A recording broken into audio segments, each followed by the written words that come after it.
Good morning all of you. बेटा अपन जो lesson पढ़ रहे थे वो था ह्यूमन डाइजेस्टिव सिस्टम, मानव पाचन तंत्र। लेकिन उसके अंदर जो टॉपिक अपना था अगला कि पाचन तंत्र की क्रियाविधि, पाचन तंत्र की क्रियाविधि, मैकेनिज्म ऑफ डाइजेशन।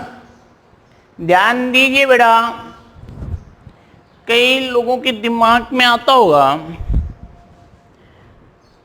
कि लेसन बहुत ही धीरे चल रहा है।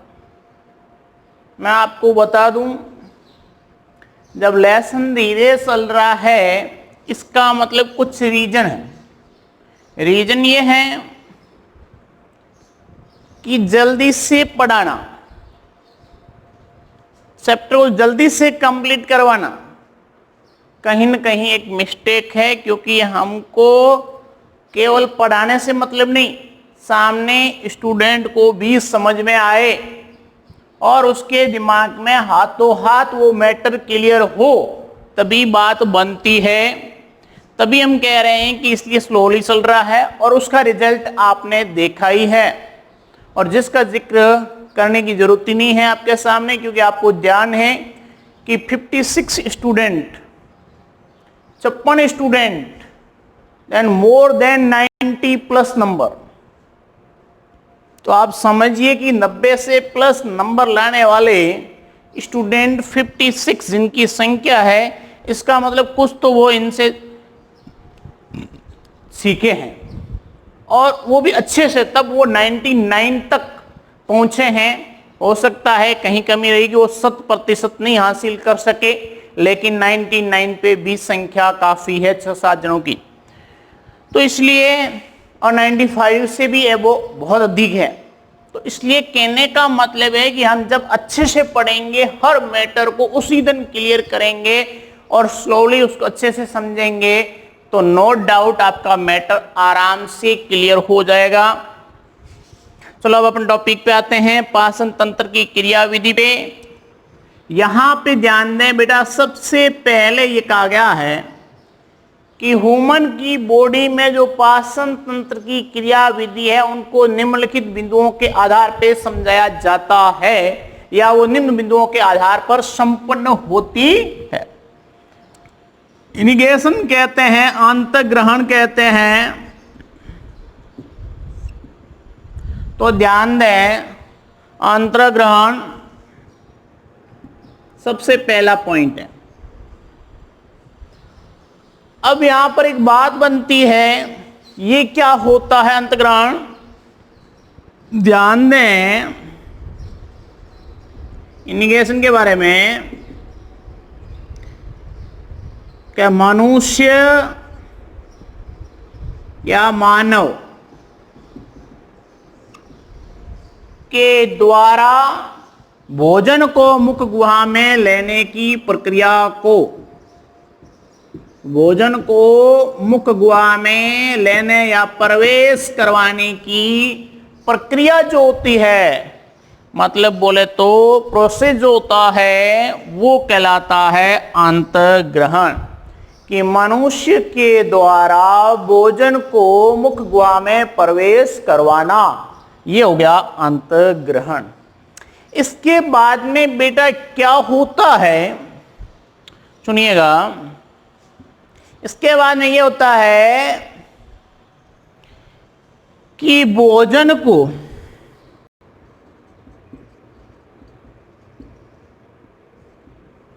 प्रवेश करने के बाद में जो भोजन होता है उसको 2 स्टेप में डाला जाता है। पहला, भोजन को चबाने का कार्य करना, पहले भोजन को चबाना, और दूसरा रहेगा यहां पे निगलना।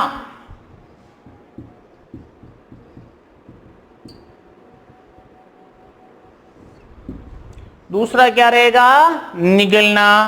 तो पहला है भोजन को चबाना, दूसरा है भोजन को निगलना। समझ रहे हैं? भोजन को चबाना और दूसरा स्टेप है निगलना। तब समझ में आ गई कि पहले तो भोजन को छोटे छोटे टुकड़ों में कुतरना, तो ये काम कौन कर सकता है? तब आपको ध्यान होगा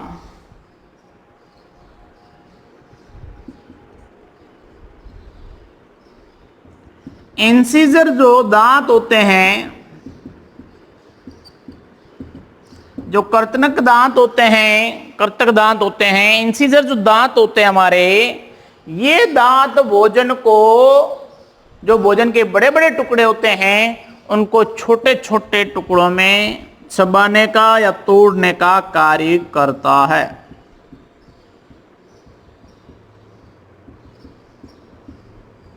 समझ गए ना? ये अकेला नहीं है, इनके साथ हम कहें तो दांत है, जिह्वा है और पेशियां हैं, ये भी कहीं ना कहीं इसमें क्या करती है? हेल्प करता है या करती है। लेकिन इंसीजर काटने का काम करेगा तो आपको ध्यान होता है, एक होता है प्रीमोलर,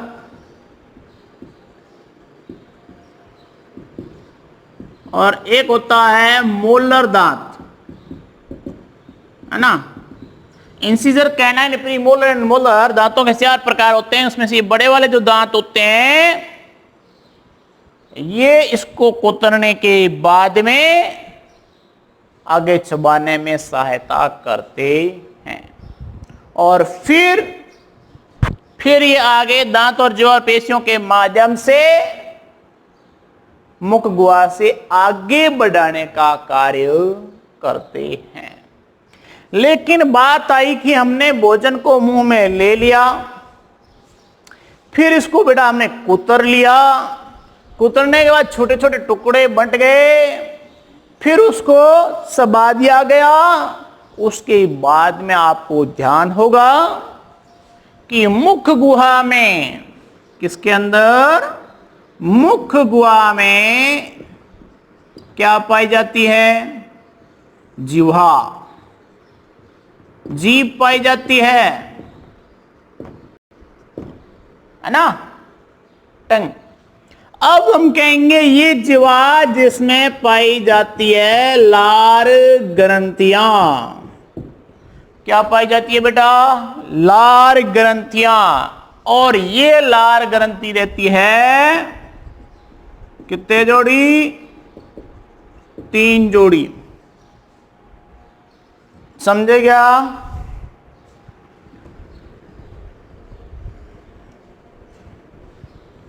तो लार ग्रंथियां पाई जाती है, वो भी 3 जोड़ी, जिनके द्वारा क्या होता है? जिनके द्वारा बुद्धिजीवियों लार का स्त्रावण होता है।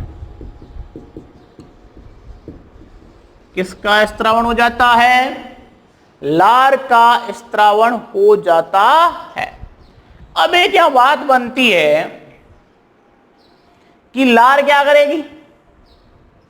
अब हम कहेंगे, मैंने कहा था इंसीजर दांत होता है, ये पेशियां है, ये जिह्वा है, इनके माध्यम से भोजन इस लार के साथ में मिक्स हो जाता है। किसके साथ में? लार के साथ में। तो लार प्लस ये भोजन अब क्या हो गया है? मिक्स हो गया है। Okay, done. फिर कहेंगे कि ये कैसा हो गया अब भोजन? ये भोजन हो गया अर्ध ठोस, आधो गिलो आधो ठोस, बोले तो अर्ध ठोस, है ना, आधा गीला और आधा ठोस, तो अर्ध ठोस हो गया। और ऐसी स्थिति वाले भोजन को, ये क्वेश्चन बहुत बार पूछा गया भाई, ऐसे भोजन को क्या कहते हैं? बोलस या फिर निवाला। देन कॉम्पिटिटिव क्वेश्चंस ये बनता है। इसके बाद में ये रहता है कि मुख्य गुहा में प्रतिवर्ती क्रिया के कारण स्वकवरण क्रिया उत्पन्न होती है, जिससे भोजन के डाइजेशन की क्रिया प्रारंभ होती है। तो ये तो केवल हुआ एक तरह से हम कह रहे हैं सामान्य सी प्रक्रिया, लेकिन यहां पर आपको ध्यान है लार की पीएच कितनी होती है। लार की पीएच कितनी होती है, ध्यान दीजिए। जब भोजन यहां से आ गया है, अर्धगोला बन गया है, इसको बोलस या निवाला कहा गया है, यह प्रक्रिया एक अंतग्रहण की हुई, तो पूरा समझ लो पहले। अंतग्रहण की जब ये प्रक्रिया हो गई तो इसके बाद में डाइजेशन शुरू हो जाएगा, और डाइजेशन सबसे पहले किस में होगा, मुख्य गुहा में प्रारंभ होगा। तो अब अपन कह रहे हैं इसमें लार रहेगी। मैंने कहा लार मिलते ही लार का श्रवण होगा, जिससे ये भोजन लार की पीएच अब इसमें देख लेंगे अपन। पहले ये समझो कि अंतग्रहण हो गया, भोजन लसलसा हो गया, बोलस बन गया, निवाला बन गया। अगला स्टेप इसकी डाइजेशन का, जिसमें फर्स्ट पॉइंट आता है मुख्य गुहा में डाइजेशन। ठीक है ना।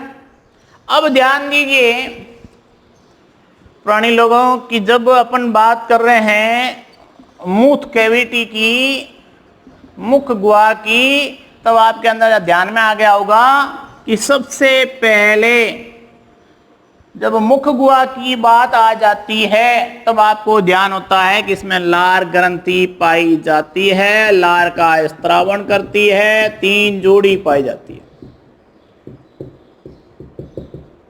ये कंटेंट आपको याद रहना जरूरी है। 3 जोड़ी पाई जाती है लार ग्रंथि। लार का क्या करती है, स्त्रावण करती है। समझ गए प्राणी लोग। लार का स्त्रावण करती है, 3 जोड़ी होती है, और कौन होती है, लार ग्रंथि होती है। अब अपन कहेंगे कि यहां पर लार की पीएच जो है वो कितनी है, 6.7। बोले तो कैसी, हल्की अम्लीय है। कैसी है प्राणियों, हल्की अम्लीय पीएच होती है किसकी, लार की। अब अगला पॉइंट बनता है कि लार के अंदर एंजाइम कैसा पाया जाता है। ओके, तब दिमाग में आ जाना चाहिए कि लार के अंदर एंजाइम अल्फा एमिलेज पाया जाता है।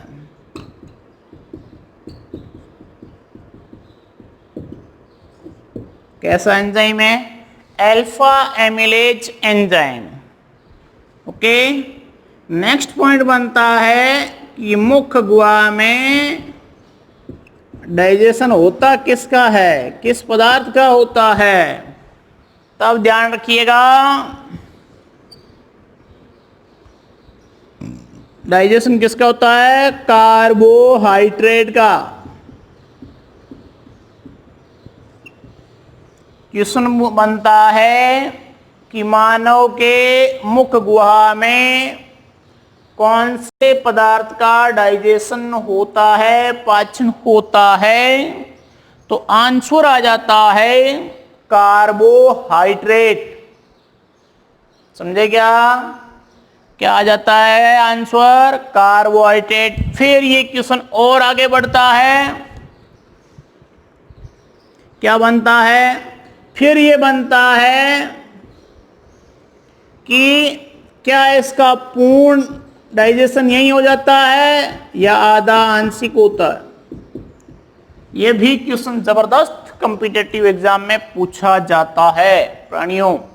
तब ध्यान रखने योग्य बात है कि यहां पर कैसा होता है, आंशिक कार्बोहाइड्रेट का पाचन मुख्य गुहा में होता है, न कि पूर्ण। अब ये बात आई। इसके बाद अगला पॉइंट बनता है, तो फिर किसका किसकी उपस्थिति में क्या होता है। अब यहां पर एक क्वेश्चन बनता है कि स्टार्च जो पॉलीसेकेराइड होता है,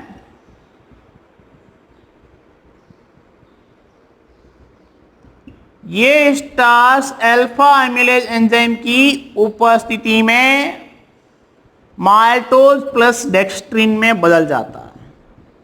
माल्टोज प्लस डेक्स्ट्रीन में बदल जाता है।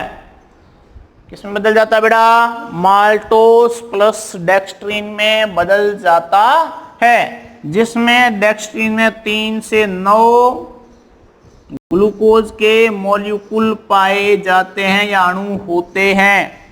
ये वेरी इंपॉर्टेंट पॉइंट। के स्टार्स पॉलीसेकेराइड से किस में बदल गया? डाइसेकेराइड में।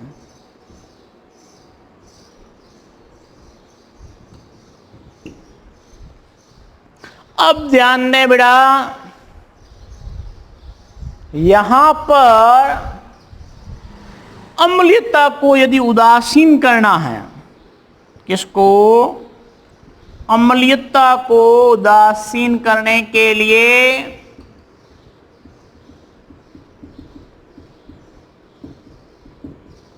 इस लार के अंदर पाए जाते हैं बाइकार्बोनेट। बाइकार्बोनेट पाए जाते हैं, जिनका काम होता है अम्लीयता को उदासीन करना। तो ये तो बात हुई मुख गुहा में डाइजेशन की, समझे? अब अगला आएगा कि आमाशय में डाइजेशन कैसे होता है। देन वेरी इंपॉर्टेंट,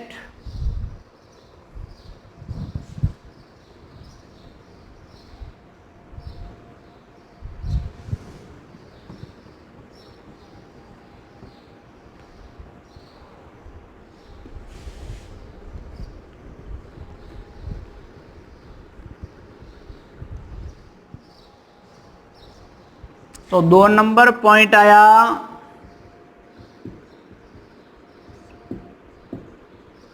आमाशय में डाइजेशन। तो ध्यान दीजिए, आमाशय में डाइजेशन की बात करते हैं तब सबसे पहले आपको ध्यान होगा, जब भोजन मुख गुहा से आगे किस में आएगा? आमाशय में आएगा। आना तो है ही। किसके माध्यम से? कर्माकुंचन गति के द्वारा। जब भोजन आता है ना आमाशय में, फिर इसकी यहां पर क्या हो जाता है? मथनी बन जाती है। इसको पीस दिया जाता है अच्छे से।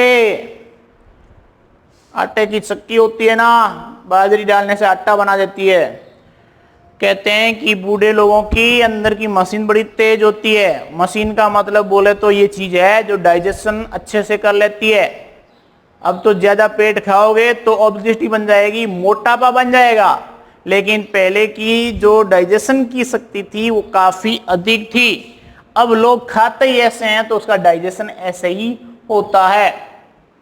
इसलिए हम कह रहे हैं कि कर्माकुंचन गति द्वारा भोजन का मथनी होने का काम हो जाता है। कहां पे? आमाशय में।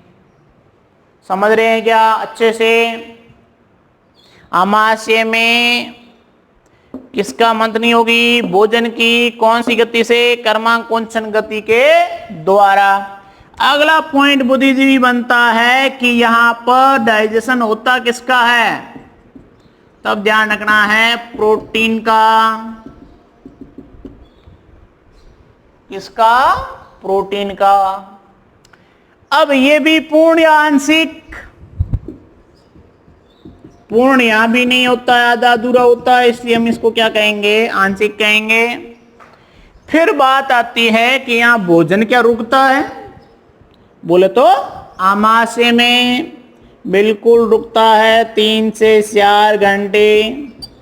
इसमें आपसे जो करना है, तो 3 से 4 घंटे भोजन आमाशय में रुकता है। या डाइजेशन प्रोटीन का वो भी पूर्ण नहीं आंशिक हो रहा है। कर्माकुंचन द्वारा भोजन को मथ दिया जाता है। ओके। फिर आमाशय में आपको ध्यान है पाई जाती है जठरीय ग्रंथियां। क्या पाई जाती है बुद्धिजीवी? जठरीय ग्रंथियां। इन जठरीय ग्रंथियों में होता है जठर रस, क्या होता है रे प्राणी? जठर रस। जठर रस में क्या भरा रखा आता है भाई? ध्यान दें।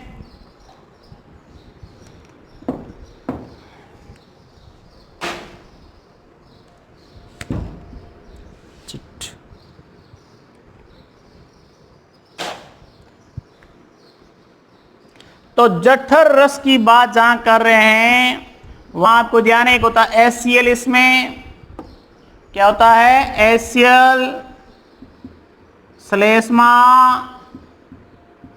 पेप्सिनोजन, जठरीय लाइपेज।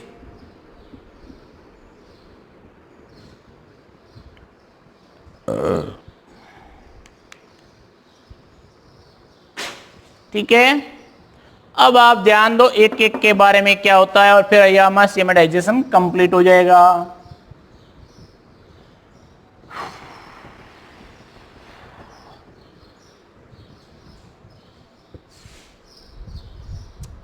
तो ध्यान दीजिए, जहां पर हम बात कर रहे हैं ना जठरीय रस की, तो इनकी पीएच तो बहुत कम,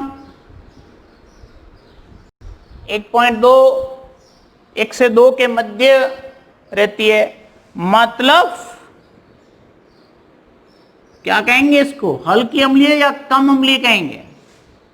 इसको अपन अधिक अम्लीय बोलेंगे कि इसकी पीएच अधिक अम्लीय होती है। किसकी? जठरीय रस की पीएच होती है वो कैसी होती है? अधिक अम्लीय होती है। अब ऐसा क्यों? क्योंकि यहां पर क्या पाया जा रहा है आपको पता ही है, हाइड्रोक्लोरिक अम्ल पाया जाता है, HCl पाया जाता है। HCl की वजह से ही अम्लीयता बढ़ जाती है, और अम्लीयता बढ़ते ही लार के अंदर जो पाया जाता है ना एमाइलेज या अल्फा एमिलेज, ये एंजाइम कार्य करना बंद कर जाता है या निष्क्रिय हो जाता है। ओके, अधिक अम्लीयता के कारण। अब अपन कहेंगे फिर HCl का यहां पर कार्य क्या है? बहुत जबरदस्त कार्य है इसका। HCl है ये भोजन के अंदर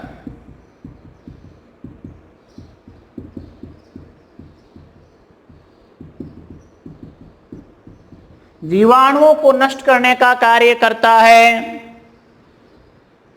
भोजन को सड़ने नहीं देता है। तीसरी बात है कि जो HCl है ना, ये बॉडी में होते हुए भी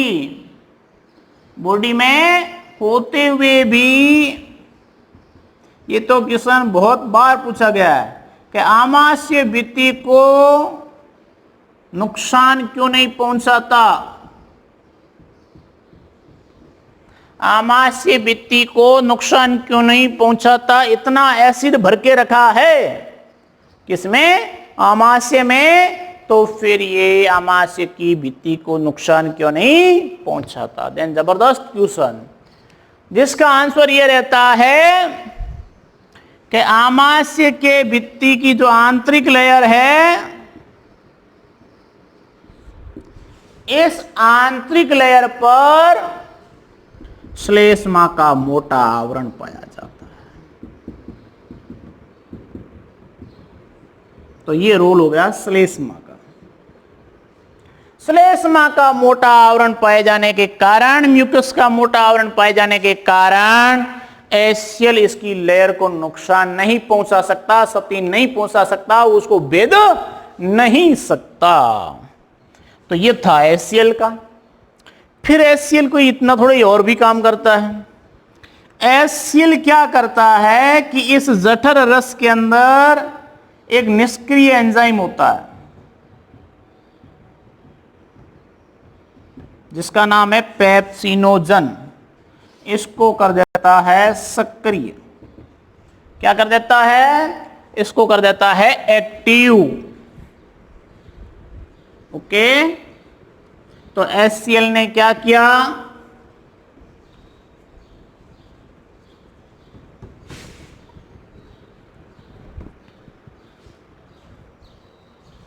तो ध्यान दें, पेप्सिनोजन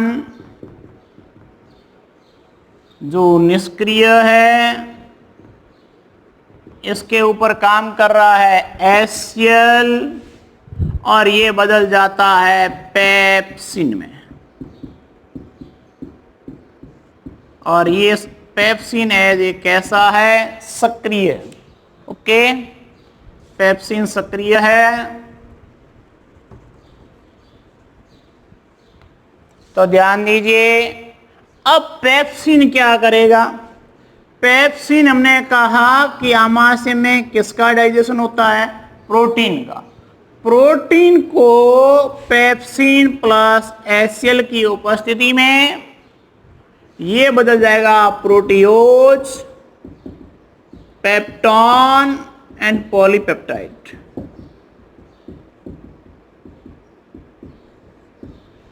ठीक है ना, इनका हो गया जल अपघटन। प्रोटीन है वो बदल गया प्रोटियोज, पेप्टॉन एंड पॉलीपेप्टाइड में, किसकी उपस्थिति में, पेप्सिन की उपस्थिति में। और यहां भी प्रोटीन का पूर्ण नहीं, कैसा पाचन हो रहा है, आंशिक।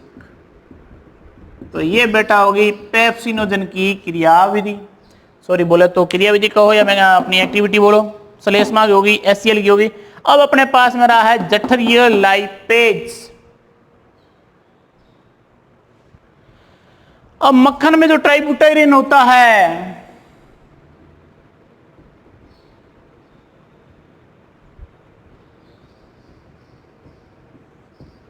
इस वसा को ये बदलने का काम करता है जठरीय लाइपेज।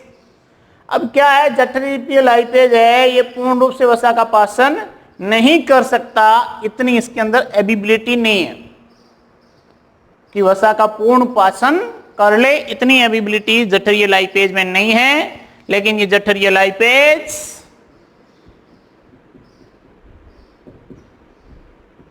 क्या करता है, ये मक्खन को हो या वसा को